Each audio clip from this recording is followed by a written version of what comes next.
Trombone jokes, music jokes. Q. What do you call a documentary about trombone players? A. A slideshow. Q.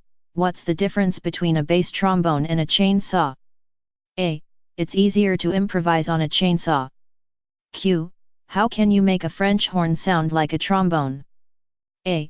Take your hand out of the bell and miss all of the notes. Q. How do you know when a trombone player is at your door? A. The doorbell drags. Q. What is a gentleman? A. Somebody who knows how to play the trombone, but doesn't. Q. What do you call a trombonist with a beeper and a cellular telephone? A. A optimist. Q. What is the difference between a dead trombone player lying in the road, and a dead squirrel lying in the road? A. The squirrel might have been on his way to a gig. Q. How many trombonists does it take to change a light bulb? A. Just one, but he'll do it too loudly. Q. How do you know when there's a trombonist at your door? A. His hat says Domino's Pizza. Q. How do you improve the aerodynamics of a trombonist's car? A. Take the Domino's Pizza sign off the roof. Q. What kind of calendar does a trombonist use for his gigs? A. Year at a glance. Q. Why does everyone hate a trombone right off? A. Saves time. Q. What do you call an arrogant trombone player? A. A brass hole. Q. What do you call 10 trombones at the bottom of the ocean? A. A good start. Q. How can you tell which kid on a playground is the child of a trombonist? A. He doesn't know how to use the slide, and he can't swing. Q. What is the dynamic range of the bass trombone? A. On or off. Q. Why did the chicken cross the road? A. To get away from the oboe recital.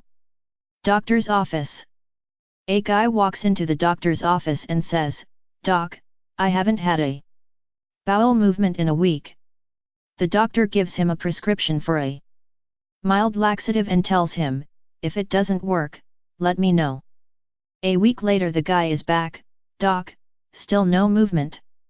The doctor says, "Guess you need something stronger," and prescribes a powerful laxative. Still another week later the poor guy is back, "Doc, still nothing." The doctor, worried, says, "We'd better get some more information about you to try to figure out what's going on. What do you do for a living?" "I'm a musician, I play the trombone." The doctor looks up and says, "Well, that's it. Here's $10. Go get something to eat." St. Peter. St. Peter is checking IDs at the pearly gates, and first comes a Texan. "Tell me, what have you done in life?" says St. Peter.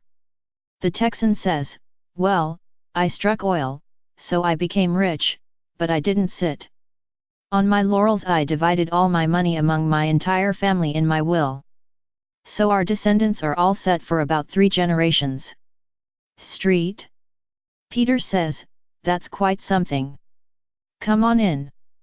Next. The second guy in line has been listening, so he says, "I struck it big in the stock market, but I didn't selfishly just provide for my own like that Texan guy. I donated 5 million to save the children." "Wonderful," says St. Peter. "Come in." "Who's next?" The third guy has been listening, and says timidly with a downcast look, "Well, I only made $5,000 in my entire lifetime." "Heavens!" says St. Peter. "What instrument did you play?"